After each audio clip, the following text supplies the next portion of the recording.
Yes, thank you very much. I am very pleased to be given these opportunities, dear friends, fellow activists and philanthropists. This is to inform you that I am back to base and re-engaging with the issues we have all been working on in promoting women's sexual and reproductive health rights, human rights, women and children's rights in the realm of sexual and reproductive health rights, among others. GAMCOTRAP has been involved in advancing women's human rights and engaging with networks to call for gender equality, joining the community of nations to ensure that women have the enabling space to be able to fulfill their dreams and be equal partners in all spheres of development. I am a co-founder of GAMCOTRAP, and I decided to leave at one point in 2016 to join the Gambian society and go in as the first female presidential candidate, because we had an authoritarian regime and it was not an enabling environment for human rights activists to work, particularly in the field of sexual and reproductive health. Women's sexuality were being controlled, they were being arrested, they were being denied access to radio, they were being devoid of anything to self-actualize. And I felt that we cannot condone that type of environment, and I decided to go in as a presidential candidate. Having gone as separately, we decided to have a grand coalition, and in that grand coalition, our coalition won, and I came to join the government in order to put in place a democratic dispensation. We have done that, and I was able to bring in quite a number of changes in terms of the Bill of Rights that were being ratified by my country, were being harmonized in the laws. A lot of the policies that were being discussed and were reserved, and we decided to move on. But I came to a point where I felt that the feminist agenda is not being portrayed within the framework of this current government. How? We have noted that in the existing parliament, the government has not had a good representation of women in positions, and women and young people have been the most instrumental catalyst in effecting the change in 2016, when I led the coalition at a beginning to move the agenda for change. Now, having done that, a man was picked who led the change, and that is His Excellency President Barrow. I was invited to serve there, and when I served, I realized that the space is still very difficult and is not creating an enabling environment for women. Why did I want us to bring in this feminist agenda in what we are doing right now?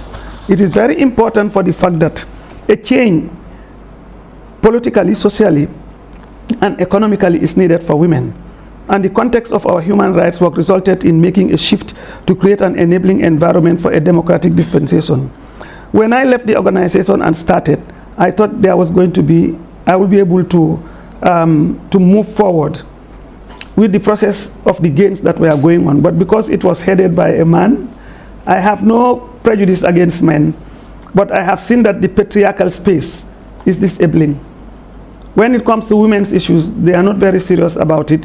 It's just a question of painting. And as an activist working from outside, and having been involved in grassroots activism, and looking at the dynamics within cabinet, I was the vice president. I saw that things that were brought in there, we had to struggle to get them passed. And you need the political will to get the president past them. And sometimes I really have to negotiate. We were only 4 women in cabinet, and it was very difficult. But at the end of the day, we were able to do what we could. The country was able to register during my time, making giant strides in the transition from an authoritarian regime towards a system of governance characterized by a peaceful and credible election, a vibrant media landscape, meaningful separation of power, accountability for crimes of the past, and a commitment to national reconciliation and healing. However, this change did not reflect impactful changes for women, as the proportion of women occupying elected office in the country remains consistently very low since 1980s. I was in Beijing in 1995, and when we went there, the statistics has not changed, and it is still stagnant and even worse this time. While women make up more than 50% of the Gambian's population and a full 57% of its registered electorate, women missed out in occupying top political positions. In the April 22 legislative elections, only 8% of candidates were women. Only 3 out of the 19 women who contested were elected, and only one of those represented a political party, the other 2 being independent candidates. This is the same number of women who were elected in the legislative election of 2017, indicating a certain stagnation when it comes to women's political empowerment in the country. The problem exists not only at the level of National Assembly, but at all echelons of elected office in the Gambia. Only 3 out of 22 ministers, that is 13.6% in the current cabinet, are women, down from 21% in the previous cabinet. Only 5 women sit in the cabinet in the current 58-seat National Assembly, that is 8%, down from 10.3% in the previous National Assembly. And only 7% of local councillors in the Gambia are women, a figure that many hope will increase in May 2023 local elections. A systematic marginalization of women in elective positions is noted, drawing attention to the need to improve and increase on the number of women in elective positions. The recent reports released by the IPC, that is the Interparliamentary Committee, on 1st July 2022, shows the monthly global and regional average ranking of women in parliament. The Gambia ranks 167 out of 185 countries globally. The report further revealed Gambia's statistics on women's representation in parliament at 5 women out of total of 158, representing only 8.6%. I believe that the feminist movement have to engage. And I believe that it is very likely that this is the same pattern we are finding in many parts of our, in the continent. We need to engage to rectify this. We need to engage. Men have to give back to women. Women have to stand up. We need the resources. We need the support. We need the skills that will help us move. I have gone in and I have tried for 5 years. I have done everything I could. And during the time, because of the authoritarian nature of the state, it was more of the democratic principles, putting up the pillars, that we were able to achieve. But when it comes to gender equality and closing the gender gap, it's about power, it's about control, it's about decision, and this is where women are missing. We must go in for top political positions. We must also sensitize the women and men to understand that women have a lot to give. They have the skills, they can do it, and I'm a proof of it, and many women too. But we stop at being vices. We stop at being in positions where we cannot make the final decisions. And now I believe my next engagement, after the fight against female genital mutilation, which is still going on, and we have the last 8 years to consolidate on those gains, I want to engage in political activism.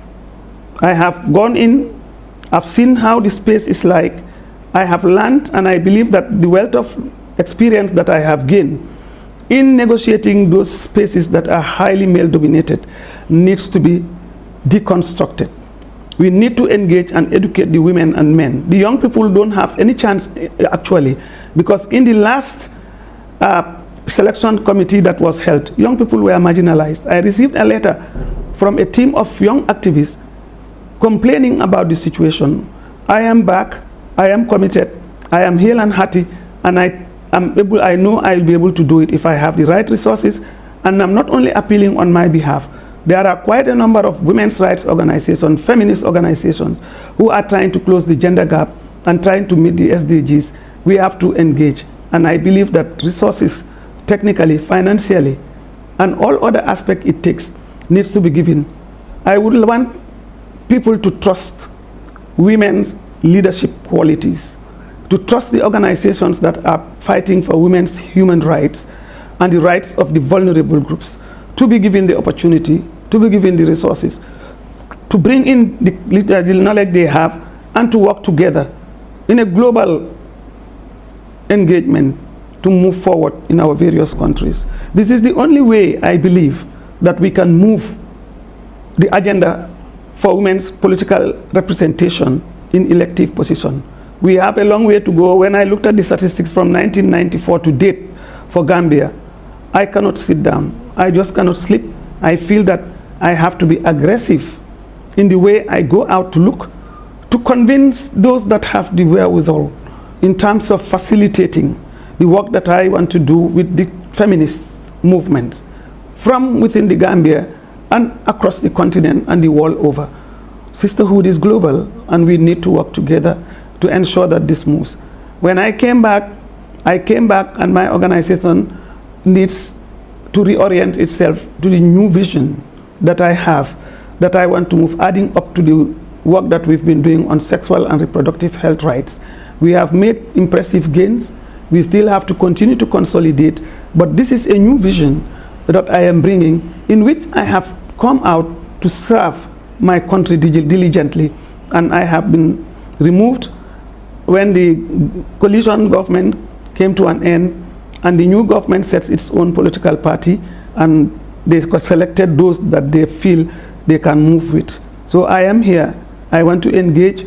I want to engage in political activism, reaching out to the communities, influencing policy, lobbying, and engaging with the gender ministry, so that some of the formal equality that we have, Gambia is committed to that, but it is still not substantive yet, because the statistics are speaking, and it's worse even now than before. If you look at the statistics, going by what the statistics are, we need to do enough efforts to do that, and I need everybody to give me the support, to support the feminist movement, to support GAMCOTRAP in order to do this.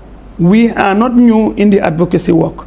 We've been on it for 30 years, and GAMCOTRAP was one of the first organizations that actually worked with different partners to be able to push women's effective participation in politics, and we were able to bring in 15 women in elected positions in the local government elections, supported by different organizations. I am back, and I'm back. I want to re-engage and focus more into political activism and help the women of the world, Gambian women, and the future of the young girls who are taking leadership at the moment.